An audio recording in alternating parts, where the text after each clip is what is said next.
बिस्मिल्लाहिर्रहमानिर्रहीम। Dear students, last lecture में हम प्रॉपर्टीज़ ऑफ रेडिकल्स डिस्कस कर रहे थे और हमने product and quotient rules for radicals discuss कर लिए थे। आज हम डिस्कस करेंगे reducing the index. If the index of the radical and the exponent of the radicand have a common factor, the expression can be written with a smaller index. अगर radical के index और radicand के exponent का कोई common factor हो तो हम उस इंडेक्स को रिड्यूस कर सकते हैं, यानी सिंप्लीफाई कर सकते हैं।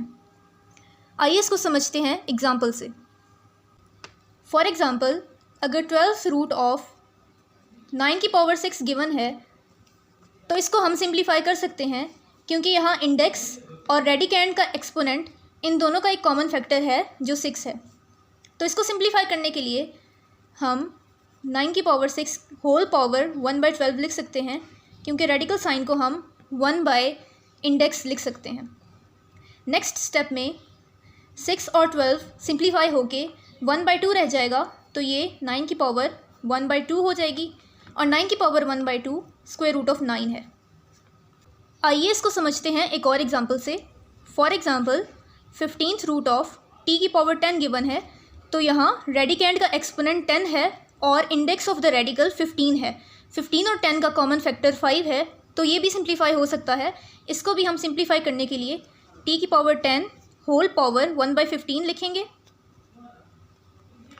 नेक्स्ट स्टेप में हम 10 और 15 को सिंप्लीफाई करेंगे, तो 5 2 टाइम्स 10 और 5 3 टाइम्स 15 होता है, तो ये t की पावर 2/3 रह जाएगा।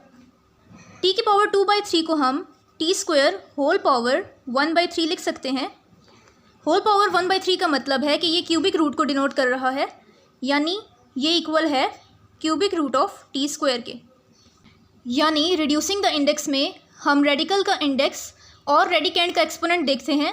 अगर उन दोनों में कोई फैक्टर कॉमन हो तो हम उसको सिंप्लीफाई करके लिख लेते हैं, यानी इसमें इंडेक्स रिड्यूस हो जाता है, इसीलिए इसको रिड्यूसिंग द इंडेक्स कहते हैं। यूनिट नंबर 1 का नेक्स्ट टॉपिक 1.5 है, लॉज ऑफ एक्सपोनेंट्स और इंडिसेस। 1.5.1 में बेस एंड एक्सपोनेंट्स को डिस्कस किया गया है। We use exponent to indicate the repeated multiplication of the same factors.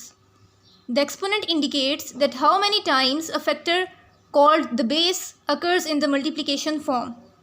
For example, अगर 3 4 टाइम्स मल्टीप्लाई हो रहा है तो यहाँ 3 बेस है और हम इसके एक्सपोनेंट में 4 लिख देंगे, क्योंकि ये 4 टाइम्स मल्टीप्लाई हो रहा है।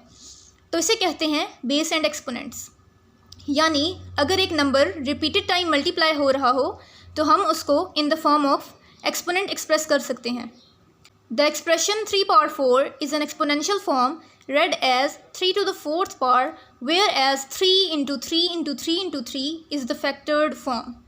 यानी रिपीटेड टाइम जब एक नंबर मल्टीप्लाई हो रहा होता है तो उसको फैक्टर्ड फॉर्म कहते हैं। The words square and cube are sometimes used for the exponents 2 and 3 respectively. यानी स्क्वायर का वर्ड एक्सपोनेंट 2 के लिए यूज़ होता है और क्यूब का वर्ड एक्सपोनेंट 3 के लिए यूज़ होता है, rather than to the second power and to the third power. इसका मतलब है कि जब भी एक्सपोनेंट में 2 हो या 3 हो तो हम उसके लिए स्क्वायर और क्यूब का वर्ड यूज़ करेंगे, सेकेंड पावर और थर्ड पावर का वर्ड यूज़ नहीं करेंगे। आइए की फैक्ट्स को डिस्कस करते हैं। When the exponent is a natural number, the base can be any real number.